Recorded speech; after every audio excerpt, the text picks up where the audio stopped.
What's going on, everybody? 2 Samuel 13 through 24. Let's get it. In 2 Samuel 13 to 15, we basically see after David falls into sin, the drama begins all over again. Now, this drama is essentially just consequences. It's consequences to sin. And we see how sin has now entered David's household. It has become destructive. It has become divisive. It has had chaos. It's brought nonsense. And we see that the same people that are trying to execute their own type of justice, Absalom, is now essentially uprooting and trying to come against his dad, causing David to flee out of the kingdom again. In 16 through 19, we basically see this dumb journey from Absalom going against him, attacking his own father, sleeping with his concubines, and eventually Absalom dies, and we see David's posture still being that of grieving those that would persecute him, and he's crying over his son. And David continues to show us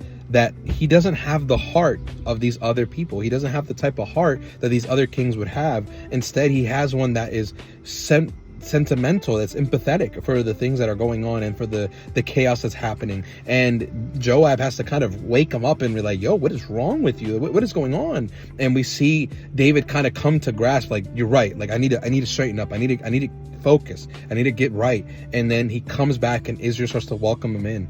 After David cuts back in chapters 20 to 24, everything gets discombobulated, because he gets back home and then immediately some other dude wants to come out of nowhere and try to usurp the throne and start more drama for David. And David's like, no, we're not doing this again. And he's swift, he's decisive, he's direct, he does what he needs to do. And we see that David is not playing games. He's like, nope, we're not doing this again. We're just gonna have the same problem, and this time it's not even my own son, some random person. Something important to notate in chapters 21 to 24, they're actually very intricately made. So it's almost like a poem. You got chapter 21 to chapter 24, chapter 22 to 23, and it kind of like touches back and forth between the four chapters in the way that it's written. It's an epilogue for the conclusion of David's life. Now, if you read it the first time through, a lot of it doesn't make sense. A lot of it is kind of like inconsistent or incongruent. You're like, wait, he died, but he's speaking, but this and that. It's just all over the place. And it's kind of intentional, because it's not, remember, this is a recap, not a direct year by year of what happened when things happened. Altogether, those four chapters really just kind of relay everything that happened. They just kind of bring everything to a close, and we see David make this song about all the things that he had gone through, from Saul, with Absalom, with everything, and he's just kind of coming down to the same place, the same conclusion.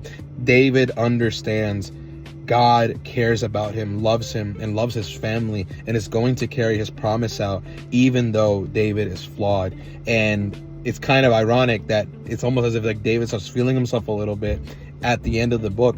And after he starts feeling himself, he falls into sin again, because he has the senses and gets prideful and starts to compare his might, or starts to think that his power, his might comes from his military and his prowess. And this is actually a really debated scripture here. The reason why it's debated is because some people believe that what you see here in 2 Samuel 24, that God incited David, or basically told David to take a census. But later on, what we'll see in Chronicles, it actually says that Satan was the one that told David to do this. And so, to bring this to some peace, what I believe happened here is that God, in his sovereignty, he allowed Satan to influence and test David, meaning he put him to the test. Let's see what David does. And after he put him to the test, we saw that David had some hidden pride in his heart, and he thought that he was the top dog. He thought he was capable and powerful.